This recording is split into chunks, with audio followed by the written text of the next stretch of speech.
Nah, sebenarnya pondasinya itu dari sini, teman-teman. Pondasi itu dari anak magang, karyawan, iklan, atau kemitraan. Jadi, teman-teman ketika teman-teman membangun tim, teman-teman perlu pahami ya, Mbak Yana sekarang di mana posisinya, yang gitu ya. Nah, iklan, kemitraan, karyawan, atau organik. Nanti tak tunjukkan sistemasinya, step by stepnya kan gitu. Ya. Nah, jadi kalau teman-teman nanti mau membangun tim, ini saya bahas satu-satu ya, how-to-nya ya.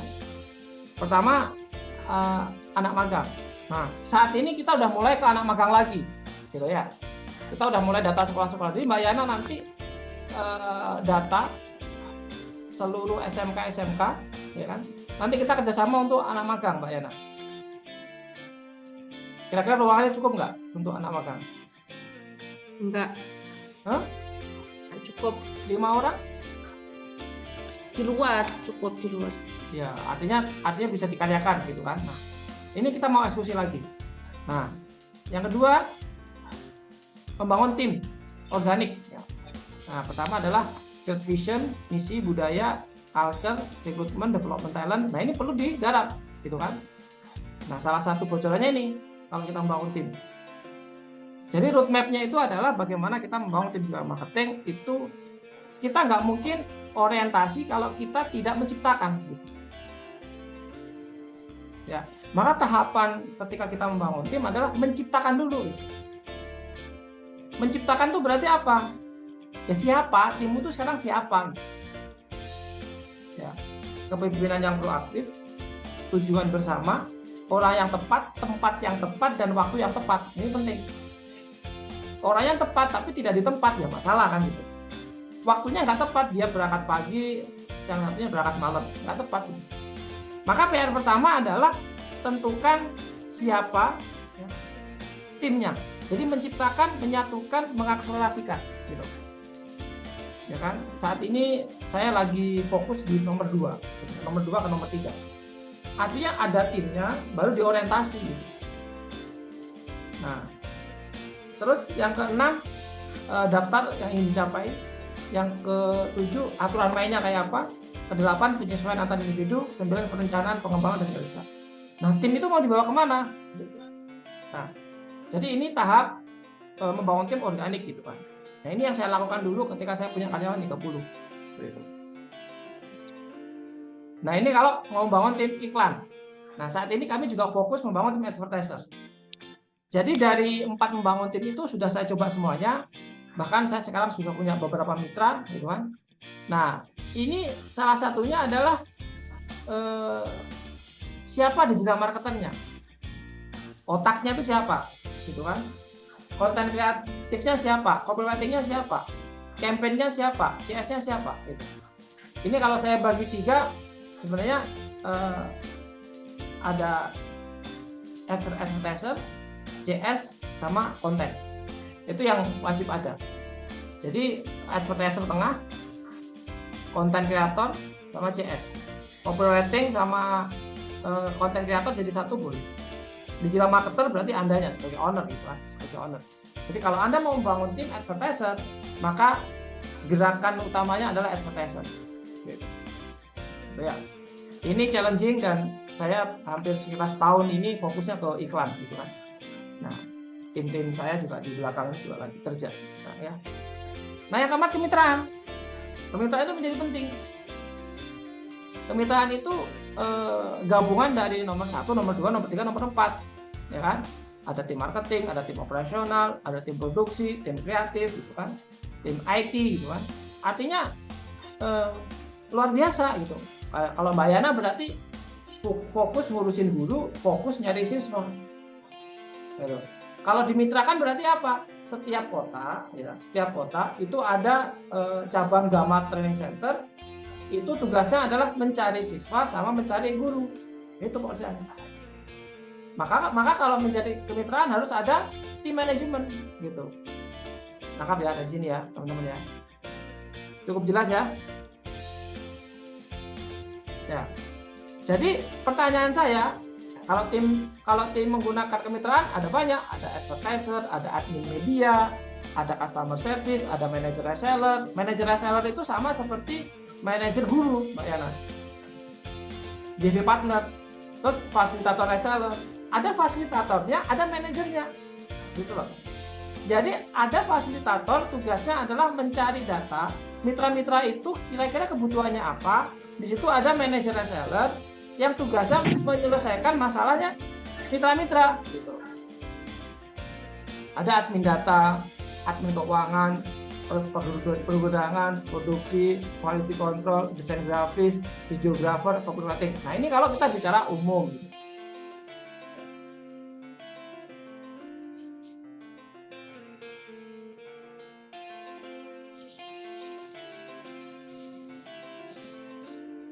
Oke, nah ada grup utamanya, grup sampingan dan sebagainya, ya.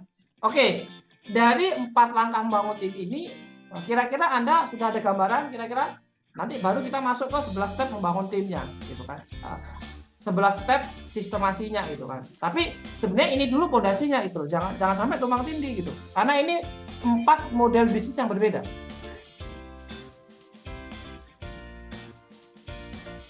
Nanti baru kita bicara tentang 11 step bagaimana kita mengeksekusinya kan gitu.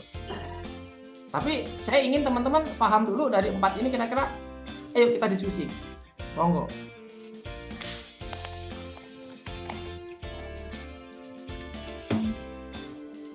Bos, Ya. aku ngomong ya. Ini terkait MB nih. Kalau nanti yang mana tanggal 25 ini kan nanti tinggal kita yang untuk besok tanggal pelatihan Malang itu kita tinggal bikin flyer, copywriting sama launching Facebook Ads. Nah ini untuk MB saya kepingin bangun tim organik. Ya berarti kemitraan, Pak. Organik, di mana itu saya pengalaman di MB itu kan membangun customer loyal. Ya naik turunnya itu nggak drastis, cuma lebih stabil gitu loh. Jadi hanya yang saya jalani selama ini, kita nggak diajari jualan, diajarin untuk membeli saja, diajari untuk memakai sendiri dengan cara pelatihan online lewat WA. Iya. Aku ingin ada tambahan. Kalau bisa, kenapa kalau bisa jualan, kenapa enggak gitu loh. Kalau jualan kan omsetnya rada gede, misalkan satu orang tim saya atau konten saya itu bisa ngomset 1 bulan 5 juta aja. Gini Pak Nur, karena Pak Nur sudah ikut MB, jadi sistem udah ada di MB kan gitu ya. Karena sudah ada support system gitu. Ini kalau bagi teman-teman yang baru jadi business owner, maka teman-teman harus membangun sebuah sistem. MB itu bisnisnya adalah kemitraan, makanya dia membuat sistem kan, ya kan. Nah saya pun juga nanti akan membuat tim IT juga kan seperti itu. Nah cuma teman-teman kudu tahu Anda itu mau main di mana gitu. Ya, nah nanti dari 4 ini, ya kan, nomor 1 yang mana, nomor 2 yang mana, nomor 3 yang mana? Jujur ya, dulu saya nomor 3 ini belum bisa setahun yang lalu. Sekarang kita udah bisa. Maka sekarang kita udah lengkap ilmunya. Habis ini saya akan nyari anak magang lagi, nyari karyawan lagi, nyari iklan lagi, nyari kemitraan lagi. Udah 4 ini mau tergarap semuanya. Nah kalau teman-teman baru mulai sudah 4 ini ya butuh belajar dong. Saya aja juga hampir 3 tahun kan pakai ilmu ini gitu kan. Nah baru setelah kita ketemu dari 4 ini, ya baru kita bicara sistemasi. Nah disistemkan, ya di sini strukturnya kayak apa, visi misinya, value-nya apa. Ini value saya. Terus ini contoh isu internalnya apa. Ini contoh nih ya. Jadi kita harus tahu nih isunya apa, isu internalnya apa, keuangannya, pemasarannya ini tak ambil dikit-dikit ya, biar teman-teman tahu gitu gambaran isunya apa. Terus flowchart-nya apa, proses bisnisnya seperti apa. Ini contoh Ini salah satu. ini. Ya Allah. Pak, kembali ke atas, Pak. Nah, yang mana? Hop. Oh, yang visi hop. Bentar.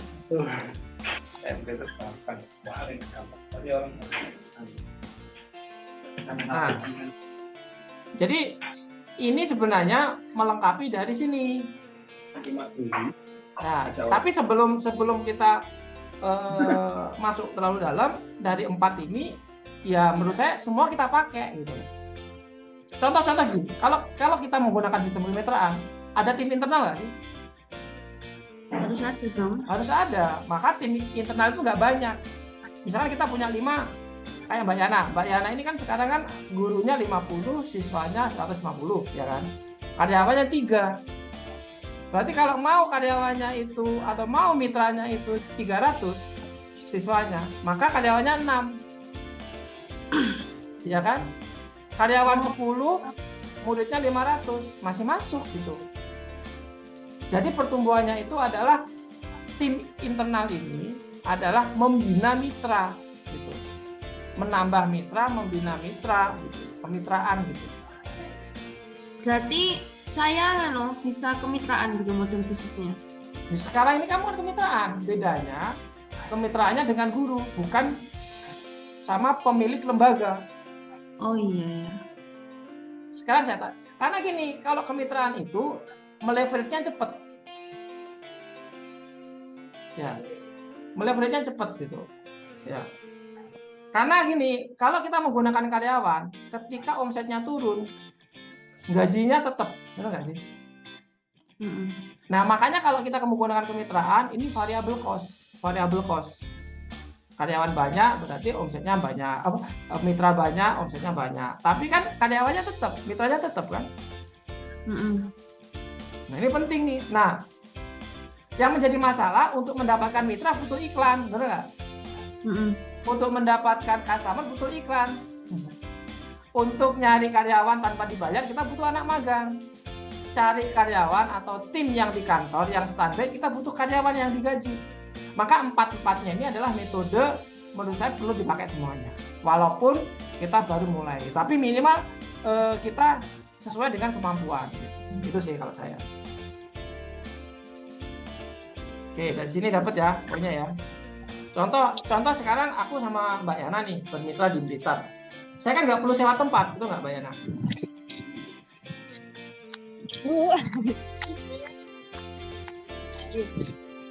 Saya kalau ini tidak saya main juga di kontakkan. Nah, kira-kira seperti itu. Sekarang ada pertanyaan sebelum kita masuk. Belum, Pak. Oke ya. Nah, dari 4 ini ya baru kita bicara sistemasinya gitu. Di sini ada struktur organisasi, visi, misi, culture, rules, budaya. Nah, sebenarnya pekerjaan saya ini, teman-teman, kalau saya pendampingan. Jadi pendampingan saya itu membuat ini 11 step ini. Contoh seperti ini nih. Ini buku panduan perusahaan-perusahaan yang saya dampingi. Nah, kayak gini. Kayak contohnya ya. Buku panduan 5 fashion.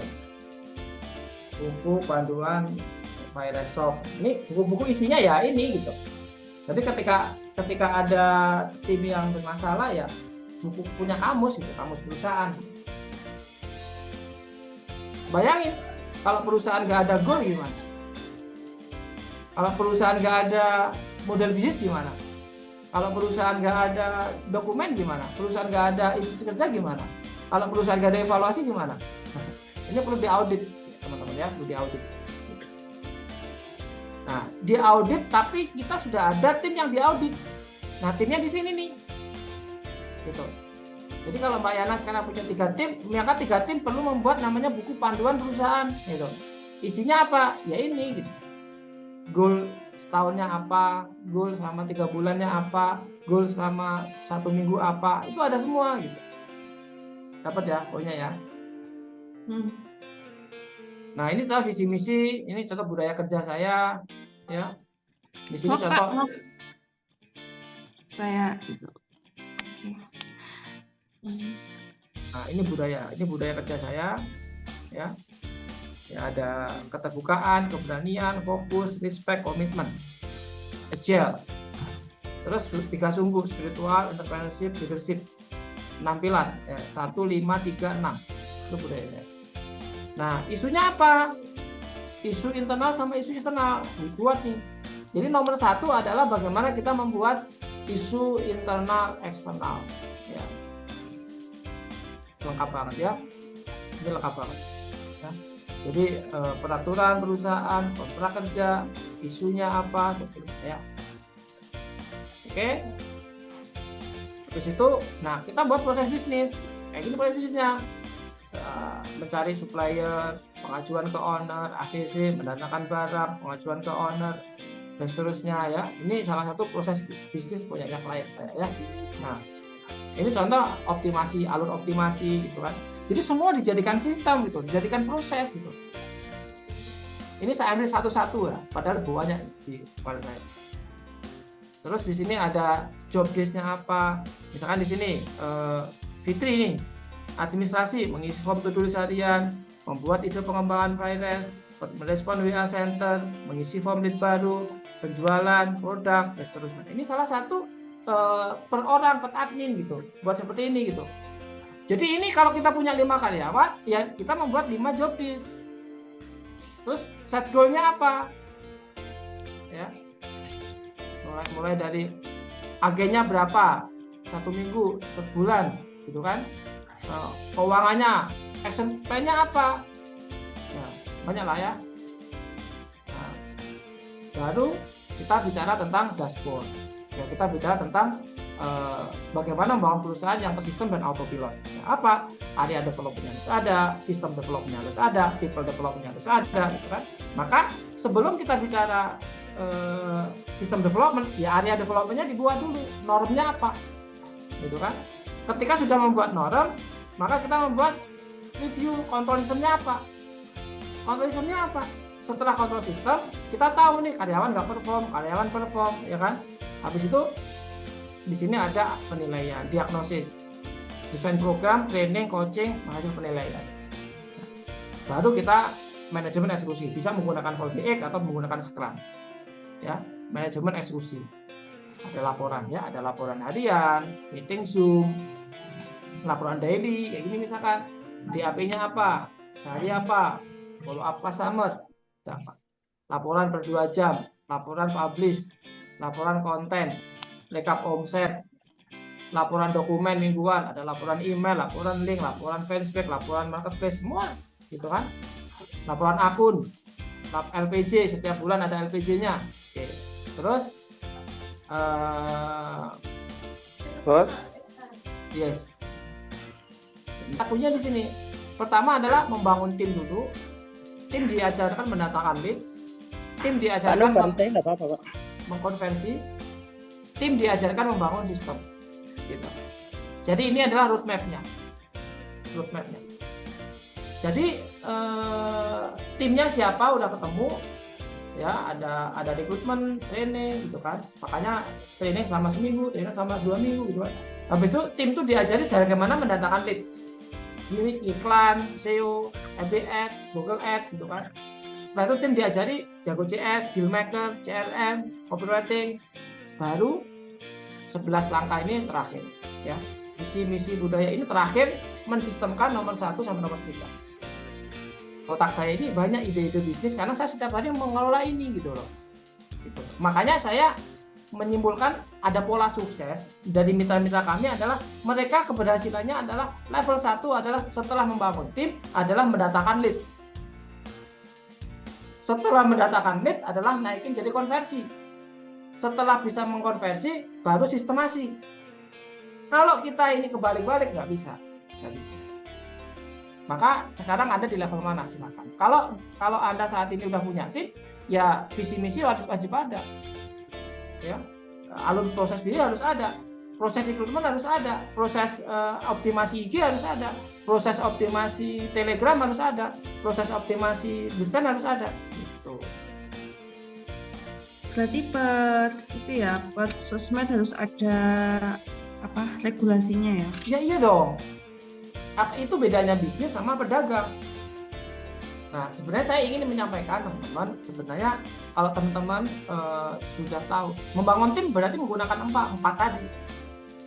Mendatangkan lead berapa? Berarti ikut kelas-kelas jago digital. Kayak Mbak Yana kan udah ikut FBS ya. Ya kan? Berarti mundur tuh sekarang. Mau bangun tim yang seperti apa? Mau tim organik atau kemitraan atau tim magang atau tim iklan? Kembali lagi ke sini lagi, ke atas lagi. Maka kalau perlu diaudit masih banyak yang kurang. Proses bisnis belum ada, flowchart belum ada. Dan Anda omsetnya udah bagus, berarti ya karena Allah aja baik sama kalian. Ya kan? Nah dari materi ini kira-kira silakan kalau ada yang akan kita diskusi aja monggo. Itu yang ditempel itu apa Pak? Yang jenengan tempel di tembok itu? Mana? Yang karyawan Itu eksekusinya. itu apa isinya? Ya beda lagi temanya, itu tema lagi. Bagaimana membangun manajemen eksekusi. Itu leadership-nya harus kuat. Apa kan saya pernah lihat videonya jenengan itu di tembok itu kayak ada kayak target itu apa itu? Ya itu. Pak, jadi saya bikin itu ya modul isinya yang 11 step itu ya. Ya iya toh, itu buku panduan itu. Masih sekitar modul ya dipakai terus. Iya, maksudnya itu bikin kayak gitu di buku kan. Ya. Betul. Jadi dikumpulin jadi satu. Kalau nggak bisa ya kita bantu nanti. Kita bantu mau yang. Nah, oke. Nah, sebenarnya kunci-kuncinya di sini kata kuncinya. Tinggal dicek aja mana yang belum beres. Kira-kira dari sini mana yang belum clear. Contoh misalnya kayak goal perusahaan udah ada belum? Yang visi misi sudah, job desk sudah. Activity? Yang sudah itu aja. SOP sudah. Goal perusahaan? Belum semua. Yang sudah cuman visi misi, budaya aja belum itu. Saya kurang isu, alur proses bisnis, keep activity, KPI, goal perusahaan, goal tim, action plan, eksekusi, evaluasi. Ya Allah, belum itu. Ya udah, yang penting tahu ya, aware. Jadi bangun perusahaan itu ya butuh keseriusan juga. Walaupun dalam prakteknya nggak sesaklek ini gitu kan, yang penting ada dulu. Isu intern dan extern itu kayak apa? Ya kamu punya masalah nggak? Itu penulisannya kayak apa coba? Punya Bapak mana? Ini contohnya. Mana Pak? Misalkan grup agen yang ya kan. Jadi kita akan menyelesaikan masalah-masalah ini setiap harinya. Jadi kalau nggak ada isu, gimana kita mau kerja kan gitu? Jadi itu setiap hari ditulis. Iya, ini kan isu ini kan penting atau enggak kan gitu. Komitmen gitu ya? Bukan. Ini loh, aku mau bantu nyelesain Gama. Terus masalah sampai kopo. Aku butuh tahu kan, misalkan semua tim suruh presentasi isunya apa aja sih gitu kan yang ada. Karyawan sering telat. Habis itu Zoom paketan CS habis. Itu kan karena nggak ada manajemen kontrolnya. Oke teman, kalau paham ya yang lain mungkin monggo. Mas Andi, Mas Ferry, Mas Rizky, Mas Ferry, monggo. Kalau KPI itu kayak apa? Ya performnya, KPI-nya per bulan berapa, lead-nya berapa. Contohnya gimana Pak coba? Apa? Contohnya KPI. KPI ya sehari posting berapa, terus artikelnya berapa, YouTube-nya berapa, kalau digital kan gitu. Sudah punya kalau itu, berarti? Hah? Sudah punya kalau gitu? Ya itu makanya kelompokin dulu jadi satu. Jadi kalau KPI itu sehari posting berapa gitu ya? Ya, banyak kan konteksnya apa dulu? Mau ke digitalnya atau mau ke apa kan gitu? Itu ada yang tanya loh, Apa? form ini apa namanya? Form isu aja, isu internal, ya isu internal. Terus kita inventarisir isu ini namanya apa Pak prosesnya Pak? Ya Coaching. kalau saya dampingin klien itu DOD-nya, definisi ordernya itu selesaikan 11 step ini Pak. Dari penyerahan ke klien itu selama 3 bulan saya membuat 11 step ini. Jadi kalau misalkan teman-teman kan bukan klien saya kan, maksud gua ini kalau klien eksklusif ya, maksudnya begini, tak buatin gitu. Biasanya 1 bulan pertama saya ambil isu, habis itu bulan kedua saya pembuatan dokumen, bulan ketiga saya implementasi plus evaluasi, nanti kembali ke awal lagi terus itu terus. Pak, kalau isu kan masalah yang ada di perusahaan. Nah, sedangkan kalau itu kan kalau sudah tergantung, sudah terlanjur dijilid gimana? Ya nggak usah dijilid, di apa kan ini periodik kan, artinya tanggal 1 sampai tanggal bulan ini gitu. Nanti habis itu ada revisi lagi, nggak apa-apa, revisi ganti aja karena sistem itu tidak akan abadi gitu loh. Yang abadi itu adalah ya perubahan itu sendiri, itu yang abadi. Siap. Kalau ini goal perusahaan itu kayak apa? Ya, tadi udah kita pakai bulan scorecard kan. Mana coba cek contohnya. Goal perusahaan sama goal tim. Kalau goal perusahaan, kalau goal tim itu lebih kecil itu aja. Kalau goal perusahaan itu lebih gede. Contohnya mana Pak? Itu apa Pak? Sebentar Pak. Nah itu apa itu? Scrum board itu apa Pak? Nah ini untuk eksekusinya, untuk manajemen eksekusinya. Kan kita udah punya goal kan, Oh, kita udah punya planning kan. Nah planning itu dieksekusi. Misalkan planningnya adalah 1 bulan murid 50, itu goal marketing kan. Ya backlognya. Tuduhnya apa? Untuk mendapatkan 50 itu gimana caranya? Misalkan iklan per hari 100, kerjasama dengan sekolah per hari 2 gitu kan. backlog itu apa Pak? Goal. Oh, goalnya. Sip. Berarti saya bikin kayak gitu aja ya. Ya tapi kan butuh orang mentor Mbak. Sampai buat kayak gini kalau nggak ada yang awal juga. Ini ada tekniknya. Ini satu slide sendiri Mbak sedikit. Karena kan asumsinya itu gini loh, asumsinya itu gini loh teman-teman ya. Proses bisnis, flowchart gitu kan, job desk dan sebagainya. Materi-materi sistemasi, cuma karena sentuhan digital sudah mulai ada sekarang. Jadi kayak kemarin pelatihan di Coach Mirza itu langsung ada lead, langsung 7 tuh sehari itu. Masya Allah. Jadi bagaimana lead itu disistemkan gitu tak? Mulai tak. Sepakat. Nanti setelah itu baru kewalahan dengan lead, baru Prosesnya CRM. ya. CRM itu di terakhir kita. Kan sudah ada lead gitu. Oke. Nah, itu sih gambarannya, mungkin Ustaz Salim nanti bisa kasih masukan-masukan gitu kan. Siap, Intinya Pak. sekarang itu adalah bagaimana lead generator itu ada di dalam perusahaan kita. Karena itu darah kita. Gitu. Oke, itu aja. Terima kasih teman-teman. Nanti sampai ketemu di lain waktu. Nanti bisa japri-japrian aja ya. Terima kasih. Saya kira. Assalamualaikum warahmatullahi wabarakatuh.